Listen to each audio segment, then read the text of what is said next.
Hello, everyone. I'm Dan Scheinman, Vice President of Audubon Society of Central Arkansas. Welcome to our meeting. Tonight, I'm happy to introduce a member of our extended Audubon family. Our speaker tonight is Xerónimo Castañeda, who is Senior Conservation Project Manager with Audubon California. His work focuses on implementing alternative land management practices in Central Valley wetlands and agricultural operations to provide multiple benefits for birds and people. He also leads Audubon's Tricolored Blackbird Conservation program, which we'll be talking about tonight. He is a native of California. He's lived and birded all along the California coast from Monterey to Arcata, and even had an opportunity to spend a few months on the Farallon Islands. He studied barn owls in Napa Valley as part of his master's thesis and led field crews studying passerine migration in coastal Maine and Virginia.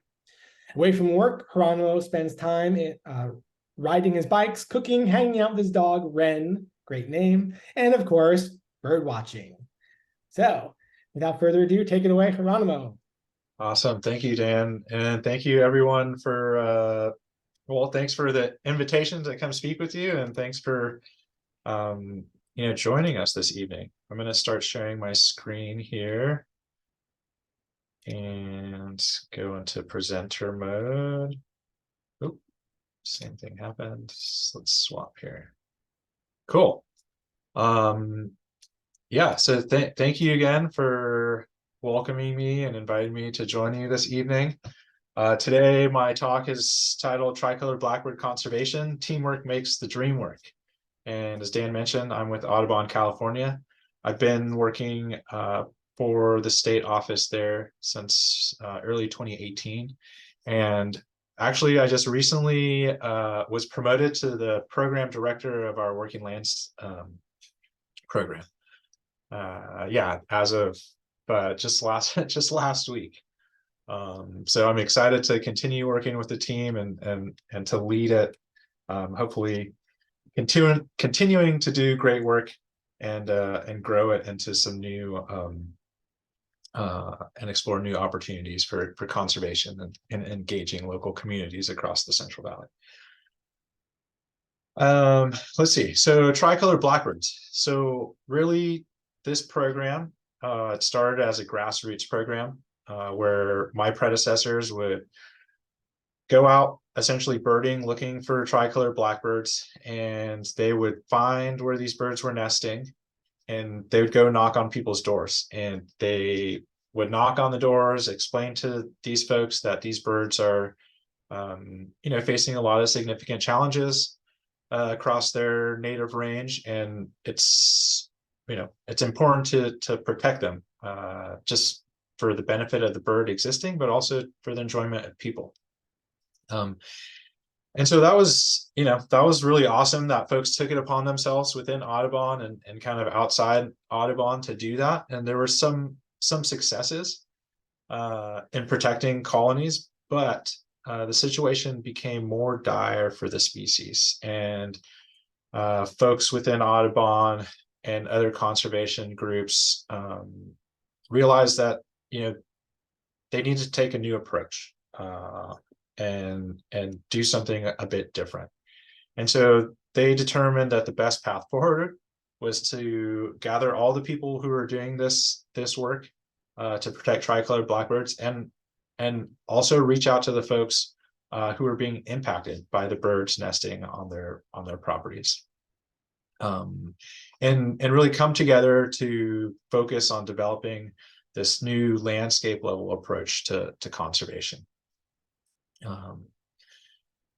And so before I really dive into kind of the nuts and bolts of the program and introduce who that team is and kind of what we do, I just want to give you a brief outline of where we're going to go today. So I'll share a little bit about who these birds are. I'll talk about the conflict, so the challenges that the birds are facing in the Central Valley and throughout California. And then I'll introduce the team, how we picked the team, who came to the table, that sort of thing. I'll talk about the continued uphill battle that we're facing, speak a little bit about some of the successes we've had, and then wrap up with some monitoring and science and kind of looking forward to what might come next. So tricolored blackbirds, they are one of the 5 species of blackbirds in North America, and their scientific name is Aegialis tricolor. And so what about these birds makes them so special and such that there's a conservation program for them within Audubon, California.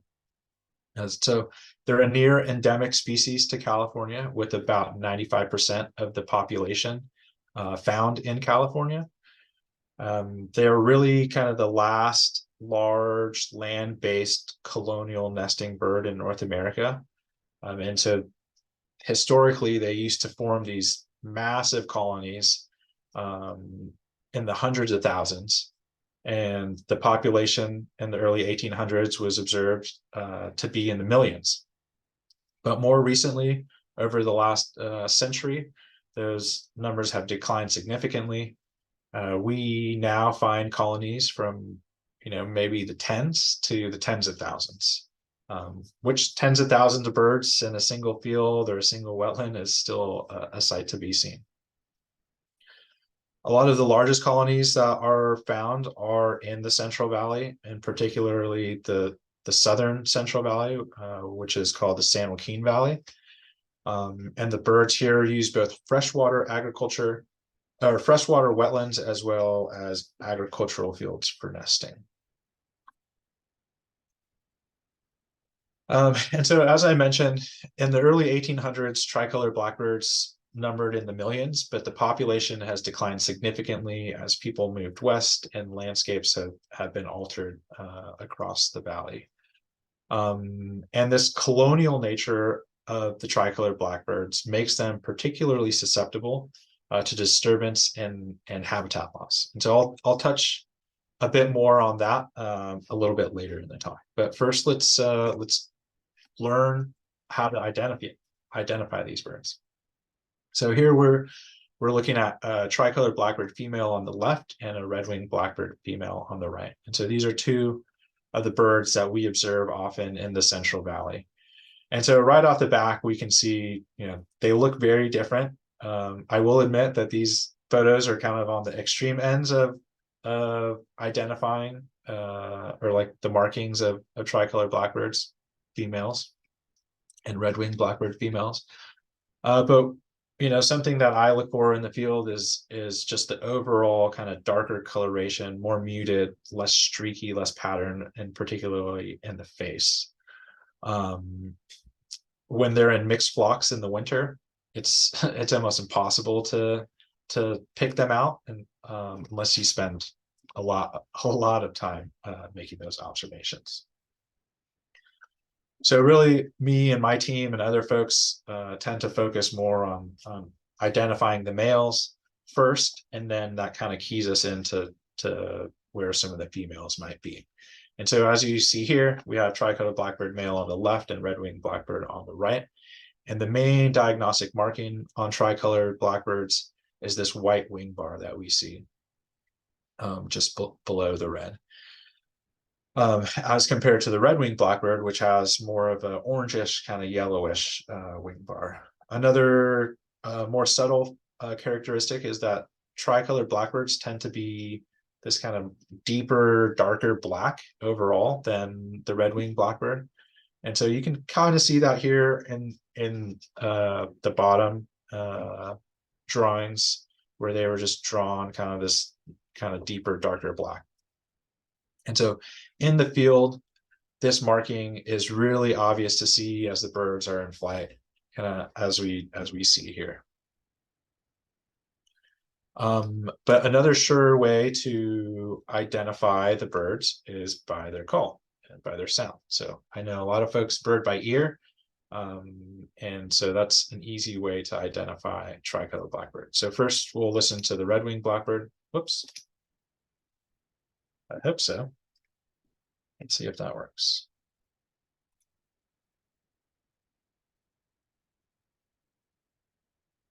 Oh, in order to get the sound to work, when you share your screen, you got to click the button in the corner to share sound. So maybe Okay. if you unshare, reshare, click that button in the corner when you're picking out the screen to share. Okay. Share sound. Yep. Excellent. All right, great. Yeah. Okay. Does that work? Yeah. Awesome. Okay, red-winged blackbirds. And I'm sure you all are familiar with them and their call there. Whoops, let's see. Okay, now tricolored blackbirds. Tricolored blackbird.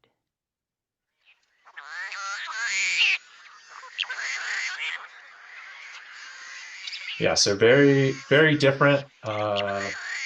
Just more of like a horse, not horse, the animal, but like kind of a horse sound. We like to say it's like a cat meowing or something like that. Yeah, very, very unique and obvious when you're in the field.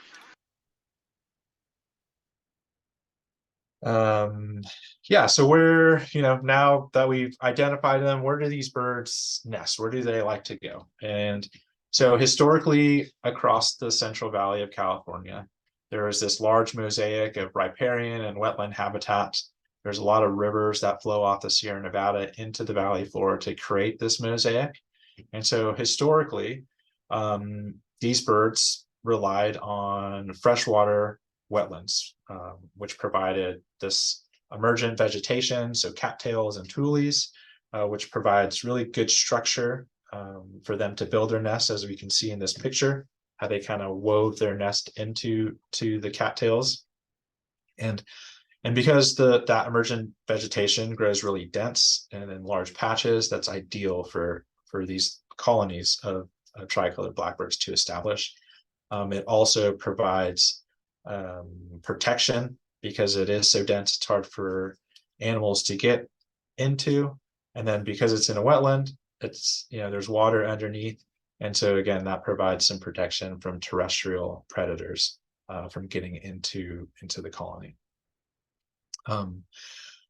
Typically, tricolored blackbirds begin scouting for nesting sites in February. And so that generally appears as large groups of females that are really kind of come together, and they'll drop down into a substrate, and they kind of do this thing where they like drop down, check it out, fly up, fly over to another spot, and they just repeat that in a bunch of different places until they finally pick a place to settle.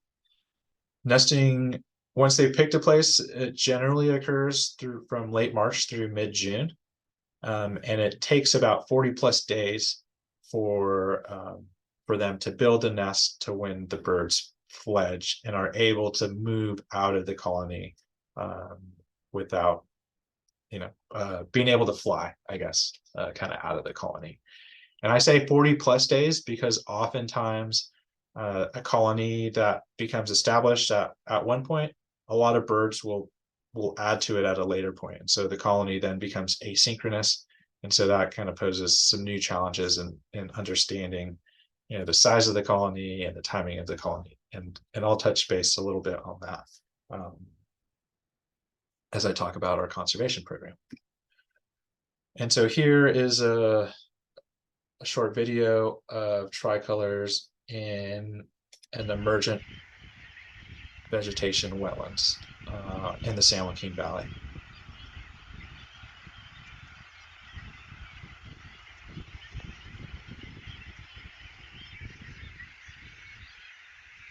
So this is something that is pretty characteristics of them, how they're flying in these groups like this. And so these birds are flying back probably from a foraging area not too far away, coming back into the colony to provision young.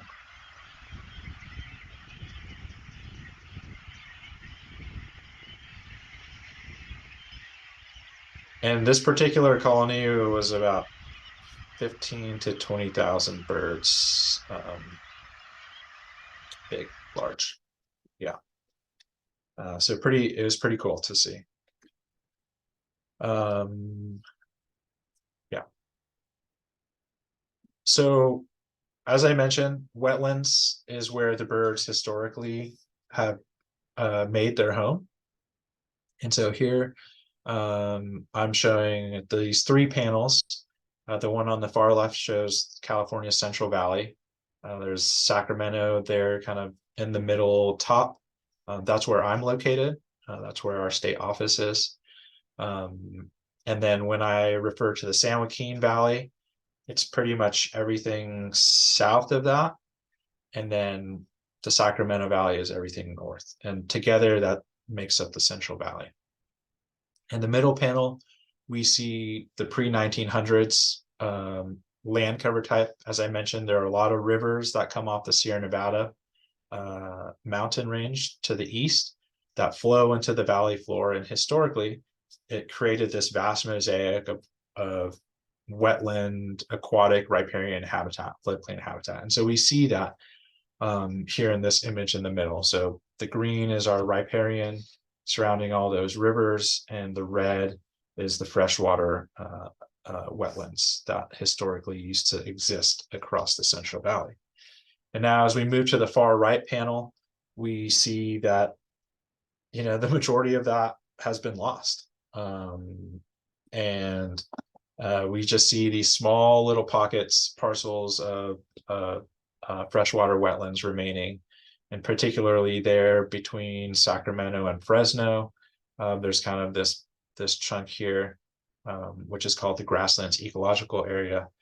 And there's small little wetlands further south. And then there's a pretty large, or large-ish comparatively, complex of wetlands in the Sacramento Valley, north of Sacramento. And so this is a significant loss. There only remains about 10 to 5% of freshwater wetlands in California from the historical numbers. And the small portion of remaining wetlands are mostly privately owned. About 2/3 of them are privately owned and managed as duck hunting clubs. So really only flooded and managed with water in the winter. And the other third are public lands. And so, you know, though there are public lands and the interest is to provide habitat for a wide variety of species, these public lands are faced with a lot of their own challenges, including water shortages. So I'm going to go on a quick little side tangent about water in California, just to provide a little bit of context. And so here we see California with a bunch of colored squiggly lines, and those green, red, and yellow lines represent the California's water conveyance infrastructure. And so the yellow represents the federal water project, or we call it the Central Valley Project. And the red represents the state water project. And so together, those systems deliver water from their sources to farms and communities throughout the state. And so, as you can imagine, as these systems were being built, which also include a lot of dams, that disrupted the natural flow of water, which would come down and create these emergent vegetation wetlands, and create other habitat that tricolored blackbirds used to rely on. And so as these things were being developed, conservation groups such as Audubon recognize the significant negative impacts that these facilities and this infrastructure had to habitat. And so they pushed for a law to be created to ensure that at least our public refuges received a certain amount of water to be able to sustain and provide enough suitable habitat to support a wide variety of wetland dependent critters. And so that law is called the Central Valley Improvement Act, and it required the Bureau of Reclamation to allocate, again, a set amount of water to these public lands.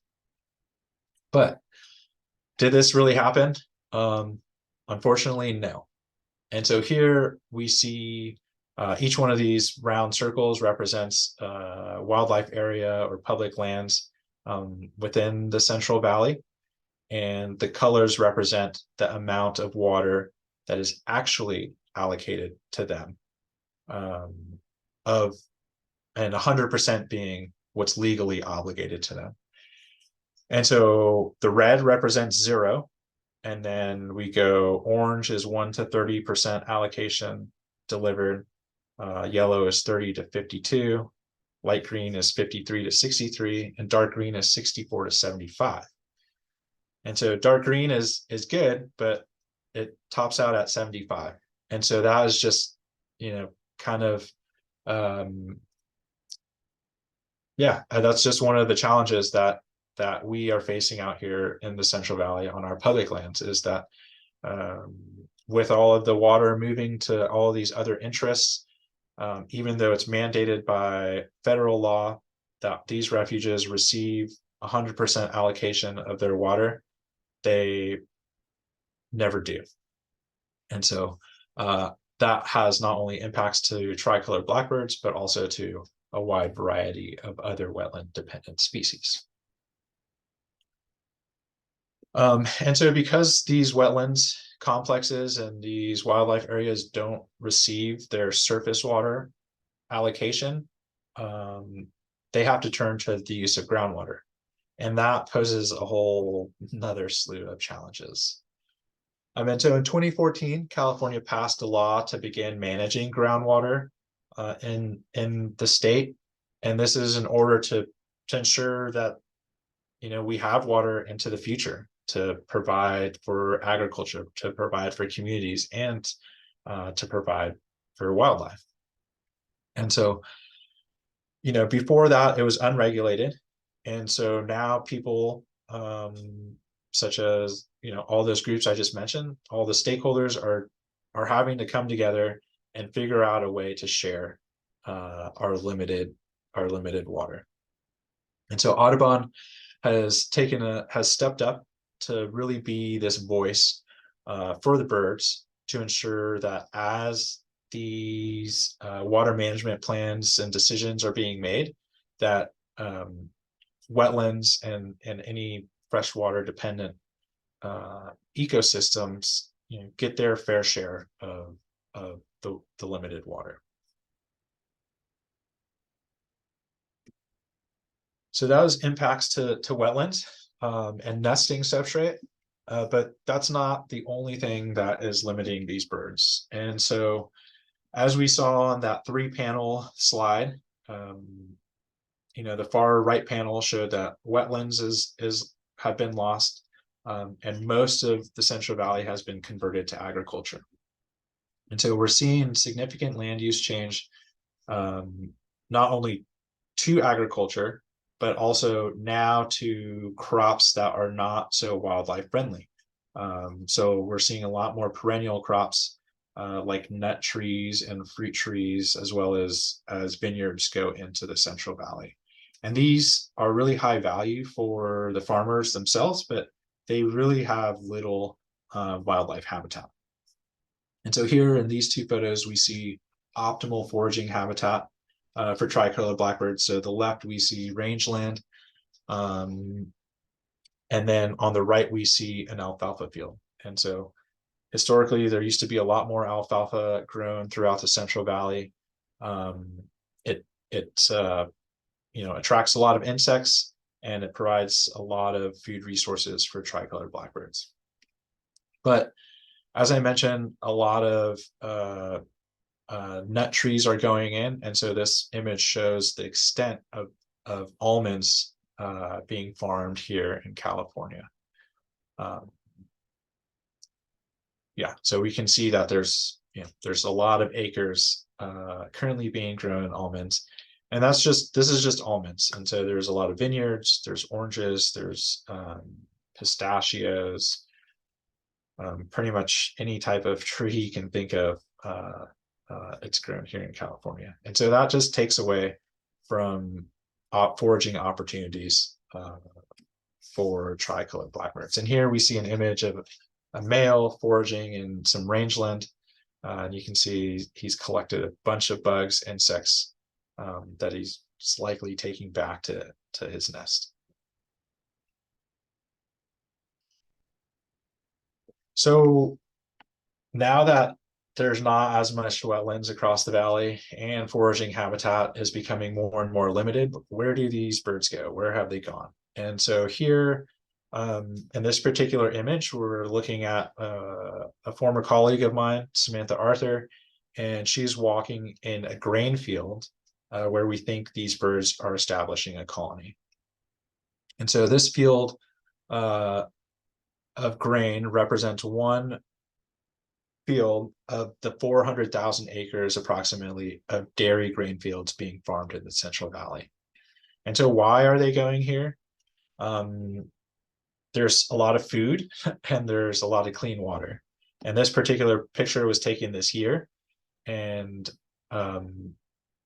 by a dairy operator, and he shared this with me, just demonstrating, that the birds are constantly in his barns. They're picking through the feed that we see on the ground here, and they're getting fresh water and all sorts of other resources that they need to provision themselves and their young. But more so, what's attractive to them is this grain field acting as surrogate habitat and providing good nesting substrate for tricolored blackbirds.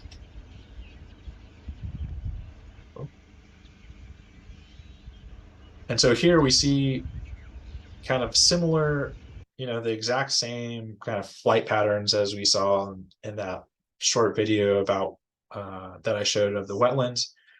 The structure looks almost the same. It kind of looks like a wetland, but this is a grain field that is being farmed for feed to dairy cows. And so this is what a nest looks like in a silage field. So again, here on the left, we can see how they wove it into the substrate. It looks really similar to the one that I showed of the nest in the emergent vegetation. And then we see here in the middle, young egg hatched, and then we see some nestlings on the far right.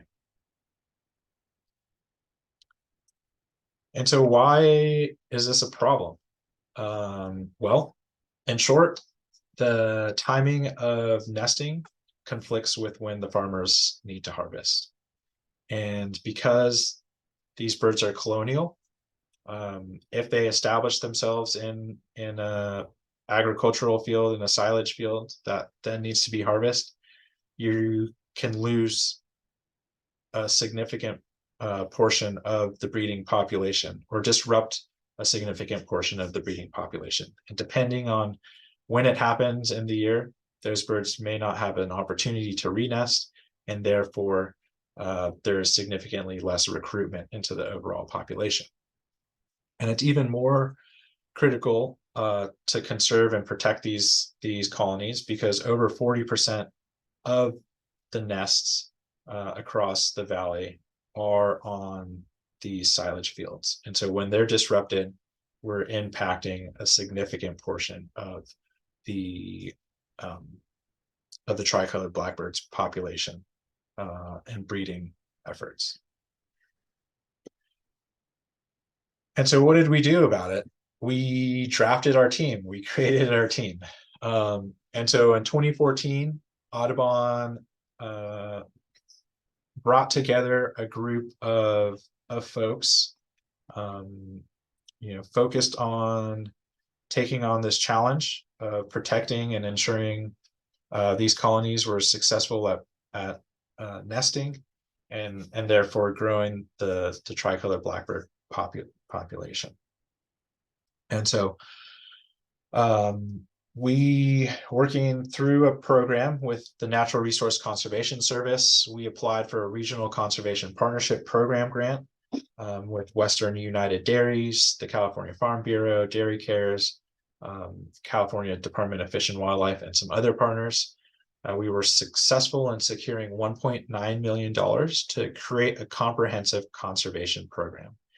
And so we identified these 4 key pieces as part of our partnership program to really move the needle forward on tricolored blackbird colony protection, conservation, and hopefully growing the population, to ensure that they persist into the future for everyone's enjoyment. And so first and foremost, we said we need to protect all the colonies that are nesting on agricultural fields, and we're doing this through harvest management of those fields, working with dairy operators to ensure that those colonies are protected. We are scoping and developing long-term solutions and implementing various pilot projects, both on public and private lands. We have this huge effort, outreach and education effort to the dairy community through our dairy partners and our farming partners at the Farm Bureau and Western United Dairies to really just create awareness of the status of the bird, kind of the need to protect this species.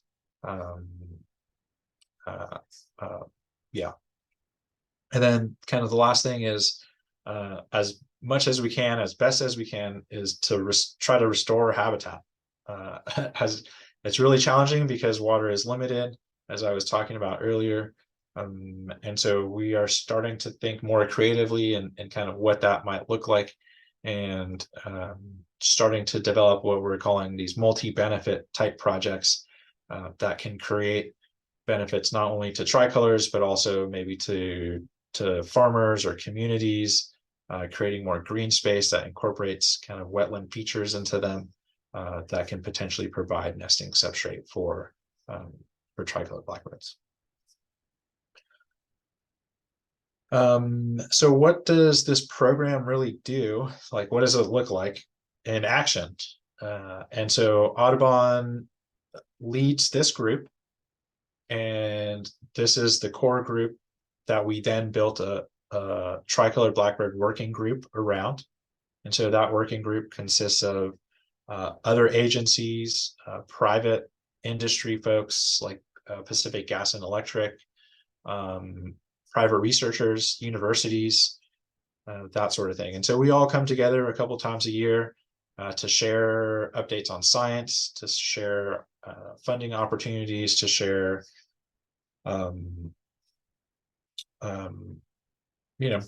think strategically to explore opportunities for further conservation and protection of the species.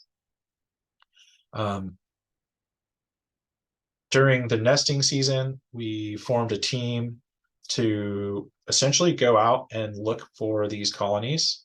Once the colony is identified by either Audubon or one of our fish and wildlife partners, we then relay that information to our farming partners at Western United Dairies or the Farm Bureau. Because they represent the farming community, they generally know who's farming a particular parcel. They can pick up the phone and make that call and make the introduction about the program, let them know that there's resources for the farmer to access, not only in the form of technical assistance, but also some financial assistance to help them cover any costs that they may incur by participating in our program. And then we have a biologist go out and do regular monitoring at the colony to ensure that the farmer is implementing best management practices. And so here is a kind of an example of that. On the left-hand side, we see some birds that have established a colony in a field. And so we go out weekly, we monitor to ensure, to estimate the number of birds that are in the colony, to estimate kind of the extent of the birds and the coverage that colony has over the field. And then we try to estimate the status of the colony. So how far along in the nesting process is it? And if the farmer needs to harvest or wants to harvest the field prior to the end date or the estimated end date, then we go out and we flag off, we create a buffer around the colony, and we mark it with flagging. And so you can see that here. And so this particular site was flagged off. You can see that the farmer was able to harvest the side on the left here, and then as their participation in the program, we asked them to delay harvest on the protected side where the colony is until the colony fledged young. Oh, there's a video.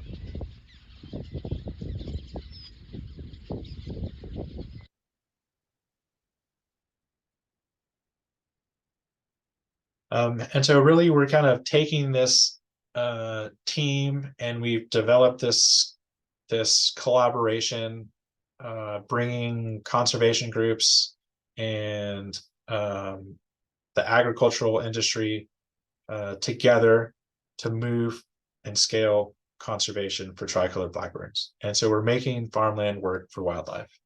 And so together in our team, we're working to save the tricolored blackbird in California, or at least we hope to. But unfortunately, even though our efforts were showing signs of success, we were still seeing an overall trend of population decline. And so from early on, when data was first being collected in 2017, or more comprehensive, or 2007, excuse me, more comprehensive data was being collected to more current times, we continue to see this decline. Our program, our conservation program started in this 2014, 2015 area. So we do kind of see a slight uptick, but overall the trend continues to go down. And so that really caused us concern. We were, a couple years into our program, we were still seeing population declines. And so what could we do to ensure that we were, we were spending funds and resources in the right place to reverse this downward trend? And so we looked to the federal, to listing the bird under various laws. And so, we kind of pointed to the Migratory Bird Treaty Act that protects all migratory birds. That tends to be used more so for like iconic species like golden eagles or larger species. And that didn't really stick when we tried to apply that for tricolored blackbirds. And so then we did put a petition in under the Federal Endangered Species Act with the U.S. Fish and Wildlife Service. And through that process, and at the same time, we also submitted one with the California Fish and Game Commission to list it under California's Endangered Species Act. So unfortunately, it did not go through at the federal level, but in California it did. And so in 2018, the tricolored blackbird was listed as threatened under California's Endangered Species Act. So that was a huge win for us because prior to that, the program was really, it was much more voluntary, and it didn't really have that much, I guess, teeth, if you will. If folks had kind of decided, hey, you know what, I don't want to participate in your program, I'm just going to harvest. And so now the bird's protected under California state law.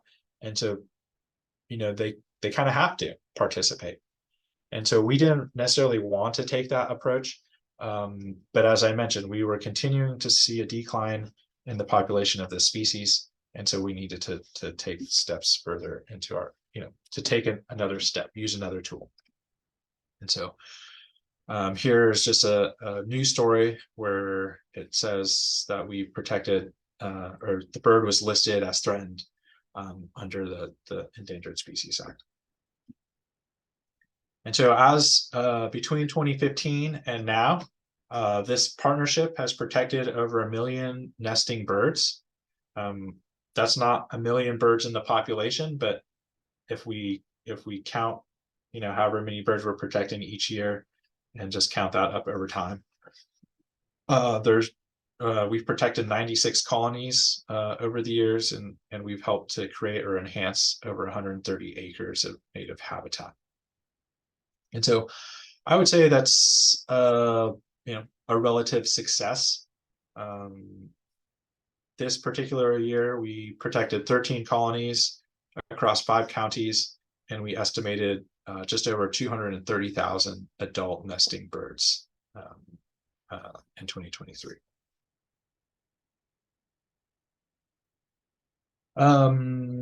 Yeah, so how do we, now kind of transitioning to a little bit of science and monitoring? It's like, okay, it's great, we're protecting birds.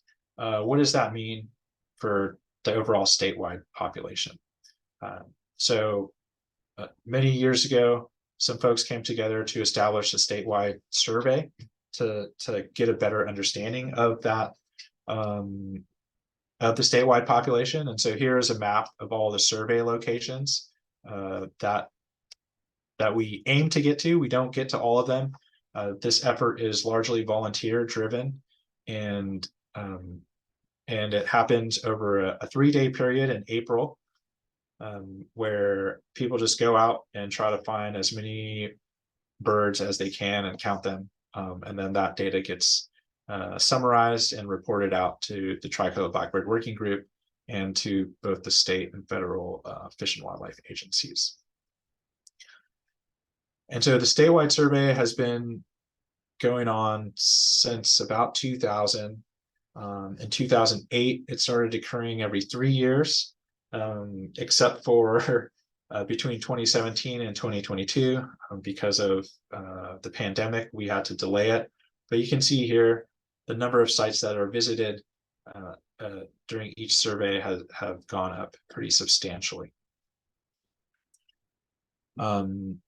Here are our survey results over the last 5 surveys. So in 2008, it was estimated there were about 400,000 tricolored blackbirds nesting or counted across the state.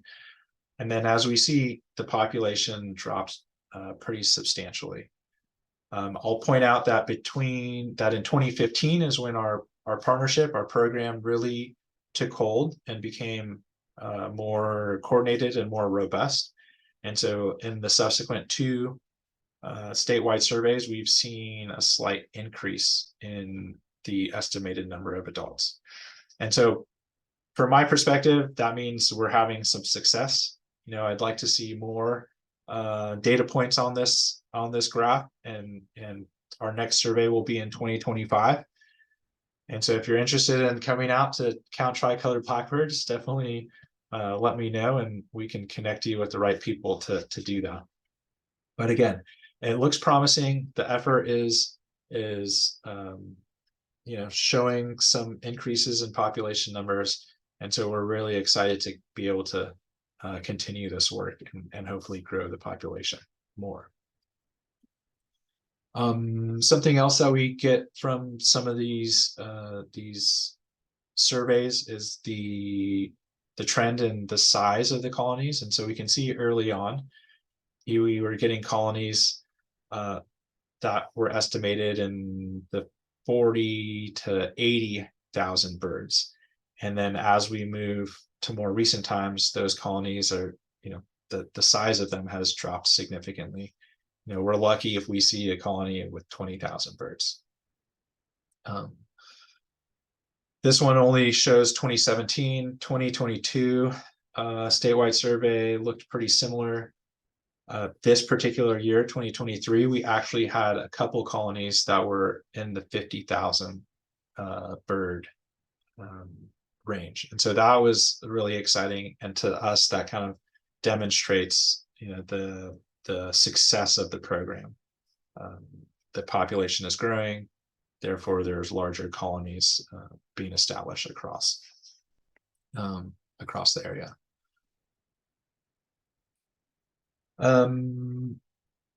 So all of this is saying there's there was this really big challenge. The population was declining. pretty substantially. We were able to come together with non-traditional conservation partners to create a program, a collaborative effort to really engage at a higher level, more comprehensive, across a broader landscape to really better understand how to protect these birds and do the appropriate outreach and education to folks. We're still faced with a lot of challenges, as I mentioned, with water and that sort of thing, but then also climate change. And so as the climate is changing and we're seeing various weather patterns, we're seeing this shifting baseline, not only in the trends in population, but also where the birds are showing up. And so historically, as I mentioned, the majority of the population was in California. But over the last several years, more and more birds are being observed further north. And so, that's pretty exciting. It's interesting to see that.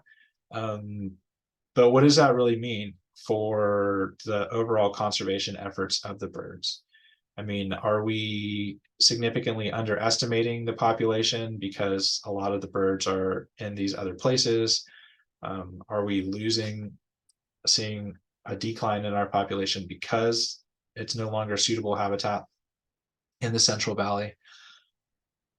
So these are some questions that the working group has posed, and Audubon was lucky enough to secure some funding to tap into a new technology, the Motus technology, to explore some of this and hopefully learn a little bit more about how birds are moving across the landscape, not only at a regional level, but maybe even across a broader landscape across California into the Pacific Northwest. And so we just secured this funding this past year. My colleague Ian, he is leading the effort to establish these towers like you see here in the middle. And we're going to put out about 200 tags on tricolored blackbirds over the next couple years in key areas, and hopefully learn a bit more about how they are using the landscape. And so here on the right hand side, you see a bunch of circles and triangles. And so those are locations of where there either is a current tower, Motus tower, that can detect a bird that is tagged or other critter that is tagged, or a location where a tower is going to go up.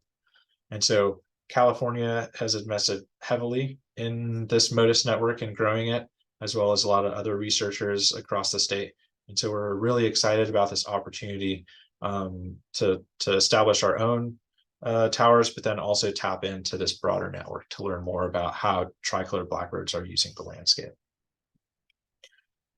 Some of our main questions are trying to understand the full annual cycle of movement of tricolored blackbirds.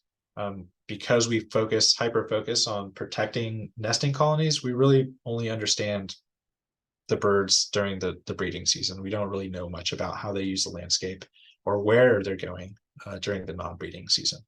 So we're interested in these population linkages, acknowledging that the Central Valley is not the only place that they nest. And so how do colonies and populations there interact with smaller populations like in the Sierra foothills or maybe on the coast, something like that. Definitely interested, as I mentioned, in non-breeding season occurrence, as well as multiple breeding attempts. So tricolored blackbirds, they will often nest once in the San Joaquin Valley, and then they move north into the Sacramento Valley and nest a second time, or they can. And so we don't really understand that dynamic yet. And so hopefully these tags can give us a little more insight into that.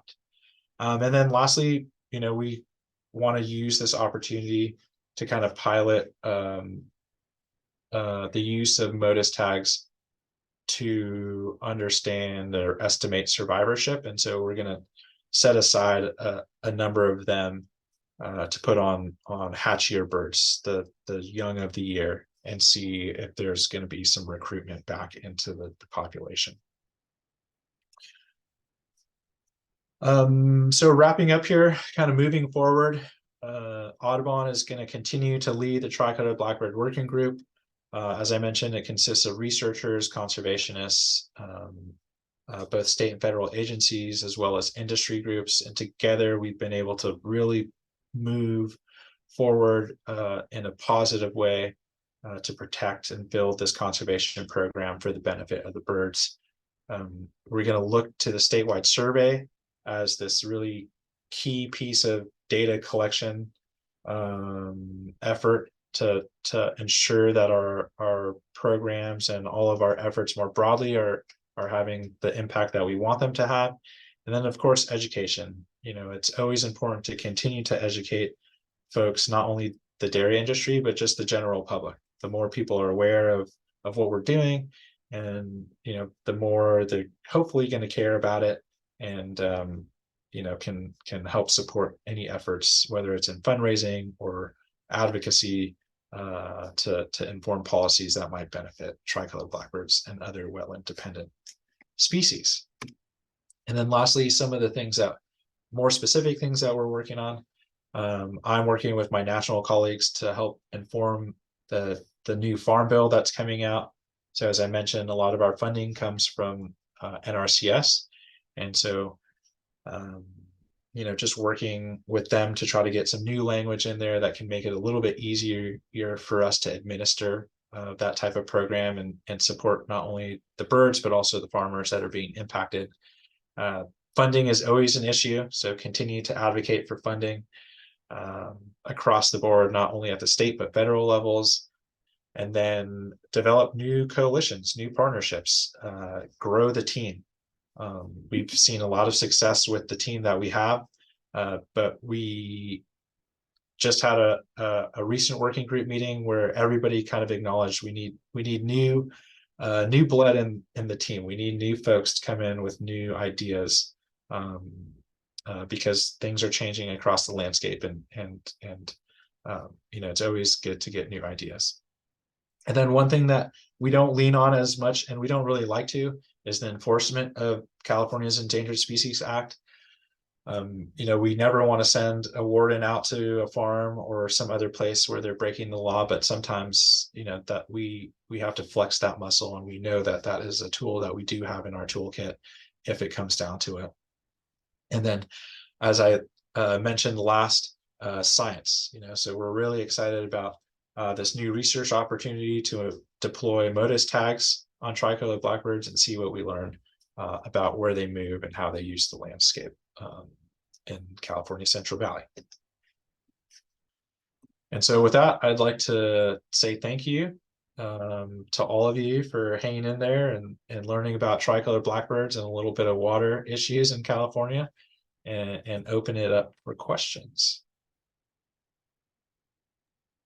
Thank you, Xerónimo. Appreciate that. Again, if you have questions, you can put them in the chat, or you can take yourself off of mute. I'm really glad to learn about this project, because the tricolored blackbird work is something that I've long known about. It kind of was one of Audubon's working lands programs before there really was an official working lands initiative for National Audubon. And recently, one of Xerónimo's colleagues presented an update on this in an all-staff call, which got me excited about this again. I really wanted to hear more about it. So thank you for filling me and everyone else in on this. I just had a question about nest success. So they're nesting in the silage fields because they have to, but if there was silage next to wetland, would they still prefer the wetland? And because silage doesn't have water standing under it, how is the nest success in silage versus wetland? Is predation an issue in the silage fields compared to wetland fields? Yeah, that is an excellent question. And that is something that we struggle with, in part because the vegetation is so dense, and the birds, because they nest really densely, like once they're nesting, we don't want to disturb them. And so it's challenging to really, we can't really go into the colony and start counting birds, counting nestlings. And so we have done in the past, after the birds have fledged, we'll go in and we'll do these transects where we count the number of nests that were observed. And then we relate that to the number of adult birds that we estimated. And we assume that for each adult bird, we essentially multiply that by like 1.5, and we say that's about how large how many nests were in the colony. And that is based on some research that happened prior to my involvement in the program, but it was really it was good, but it was still kind of spotty. It's just not really super robust. Yeah, and so that's something that we really don't know a lot about. Cindy asks, what about using drones to go over the colony and help count them? Yeah, no, and that's a good question. That's something we have started to discuss. Now that the bird is state listed under California's Endangered Species Act, there's a lot more rules and how drones are used, and so we've kind of just tabled that for right now. But I do think it's a good idea. I would like to explore that. The conversation was started about 2 years ago, so I think I'm sure the technology has come a lot further along with maybe like infrared or some other type of imagery that could be captured that could give us a better idea of numbers. And as far as like predation with water and no water, I think the colonies that are in wetlands tend to get more predation from avian predators like white-faced ibis or northern harriers, whereas the colonies in the silage, they get impacted more by probably by like coyotes or stray cats or something like that. Yeah. And so I think they're both impacted pretty significantly. Part of nesting in large colonies, that in numbers, some are going to lose, but you have so many that you have some amount of success. Anna asks, how receptive has the farming community been to this partnership? What's been your biggest barrier to a positive outcome? And is there anything that we in Arkansas can do to help? Yeah, all good questions. The reception of the program has been it's been challenging, I will say. So the partnership, so our partners at Western United Dairies and the Farm Bureau, they're on board, they're supportive. They are trying to help the farmers do the right thing. They're trying to help the farmers follow the law. They're trying to help the farming industry look good, right? They don't want them to be labeled as villains or destroying colonies. And that actually happened. There was an article posted in the San Francisco Chronicle where it was about a farmer that mowed down this large colony. And so that really kind of made those association groups like Western United Dairies and Farm Bureau kind of step up and say like, okay, we need to participate in this in a real way. And so they have been great partners. Publicly, sometimes they push back a little bit, but they're always sitting at the table. They're always have been on our side when we run into challenges with a particular dairy operator where they may not want to communicate with us or participate, and they've stepped up and have been able to convince them otherwise. And so that, so that's been really awesome to have them on our side. Some of the, some other kind of barriers have been, especially more recently, has been the financial loss that the producers face. And so dairy dairying in California, and I think across the board, is really hard. There's a lot of environmental regulations with methane from the cows, how they deal with all the manure, and how that can potentially impact the water from like nitrogen leaching and that sort of thing. And then just growing their crop to feed their cows. A lot of the dairy operators farm their own fields to grow forage for their cows.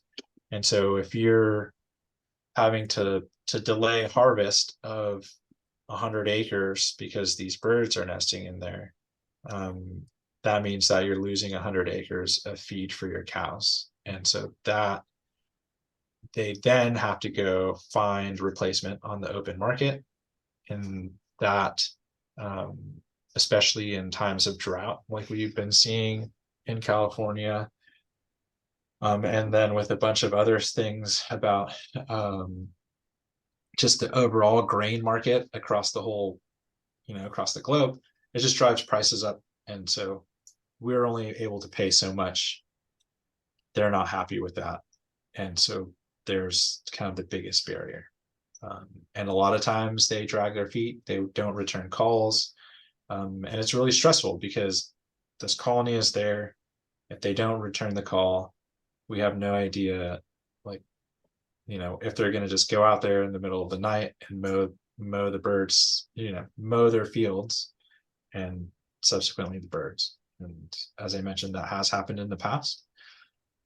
Yeah, so it's pretty stressful, or it can be. But this last year, the state of California's Fish and Wildlife Department was able to come to the table with additional financial support. And so the payments to landowners was a lot more than they typically have received, and it was closer to their actual costs. And so folks were happier, and they were more engaged in the process. So that was good. Right.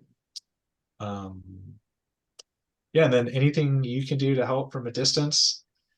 I mean, I think tell the story of the tricolored blackbird.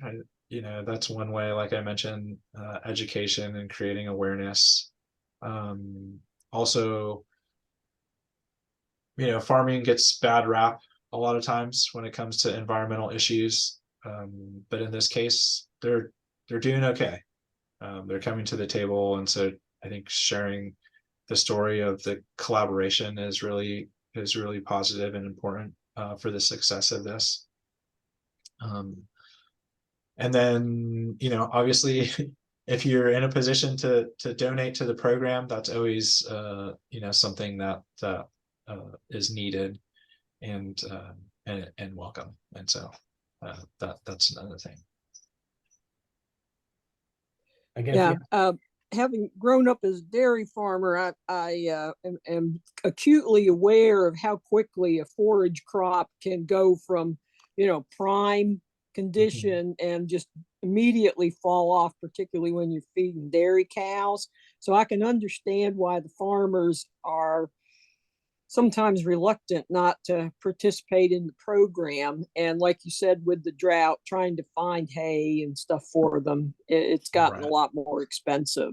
So, but if the state can reimburse them, you're still probably going to have to cull some cows, and they probably don't want to do that. So yeah, it is a bit of a conundrum. I had another question. Do they prefer any different? It looked like the pictures you had was a field of wheat. A lot of folks out here grow triticale. Triticale. People pronounce it differently, and so that's a cross between, I think, a rye and some sort of wheat. And there are various varietals of that, and so folks, will grow different types, thinking that the birds might not like those different types, but the birds always show up. Then also there's challenges with organic operators because they they don't, they're organic, they don't use as many herbicides or pesticides, and so that therefore can lead to more like weeds growing in the fields, and so that creates that's really attractive to the birds also if it's more of a weedy field. Yeah. I was wondering if they had a preference towards a silage crop. Yeah, I mean, that's one thing that I've kind of been curious about, and I've tried to dig into that a little bit. But we're talking about maybe 8 to 15 operators in a given year. So not too many. And I would say about a third of them are repeat customers, if you will. And as far as getting information about kind of what their specific seed mixes are growing or specific crops, they're not really too keen on sharing that information. So yeah, I mean, and part of it too is, for us, it's kind of this dilemma of, because there's nowhere else for them to go, in some sense, we kind of want to keep them on these dairies and continue to offer them financial support and technical assistance. Because if we figure out a way to deter the birds from nesting on these farms, there's not really an alternative place for them to go. And so that is kind of that's a conundrum that we are dealing with, and we just don't, we don't really say that out loud too much. But the dairy, I mean, even the dairy partners that we have, they're aware of that, they understand that, and so they want to see the program become more of like a true incentive type program, or a true like buyout program, because right now we call it an incentive program, but it's not, the farmers don't really get any benefit from it. They lose money, they lose silage, they have extra work. So even though it's within this NRCS incentive program, it's not really an incentive program. So that's one of the things that I'm really exploring this year, especially in the new farm bill, is like, are there other programs where we can plug this in that make more sense, that make it more of a true conservation program? Well, the NRCS has created programs in the past to address very specific issues. So it seems like, I'm not sure how challenging it is to create such a thing within the farm bill, but that would be ideal to have something that really addresses tricolored blackbirds and pays fair market value for a lost crop. Right. Yeah. So is there any, you mentioned the law that says that these refuges have to get surface water is not being enforced. Has there ever been any talk with an Audubon or others to sue the federal government and get that law enforced? Or is in this day and age of drought and climate change, is that just never going to happen? Yeah, I think I kind of think that they have been sued. I could be, and I think it's just the way they operate, and they go through the way that my understanding is the way that the law was written, it's like vague enough where it kind of leaves it where they say like up to this amount of water, and not really say like 100% it has to be this amount of water. And so it's kind of up to interpretation. The refuge folks say like, oh, well, up to that means when I want that, I can get that. Whereas the people delivering it, because usually it goes through agriculture or like irrigation districts or water districts, they say like, oh, well, it just says up to it. It doesn't necessarily mean I have to deliver all of that. And then it doesn't say necessarily when it has to be delivered. And so a lot of folks they'll get water sent to them at a time when they don't necessarily want it or need it for the habitat. And so that's another challenge. So there's a group Audubon, the Nature Conservancy, Ducks Unlimited, and a slew of other groups who are really focused on trying to pull the right levers and figure out how to get the Bureau of Reclamation to meet the need to step up and do what they're supposed to be doing. That's an ongoing battle for Audubon and others. It's the water wars. Yeah. Yes, I get it. Yeah. I get it. So, but, Yeah. but thank you for all that you're doing, Xerónimo. Thank you for Yes. presenting to us tonight. We've got to wrap it up, folks, and move on to the business portion of our meeting. So thank you all for tuning in to Audubon Society of Central Arkansas's meeting. And be good. Good birding to you all. But you're all welcome, of course, to stay and see other things that we're doing. Awesome. Well, thank you so much for having me, and Thank you. hopefully we'll reconnect sometime down the line. Be great. I'll have a We'll good rest of the night. later. Good luck. Thank you.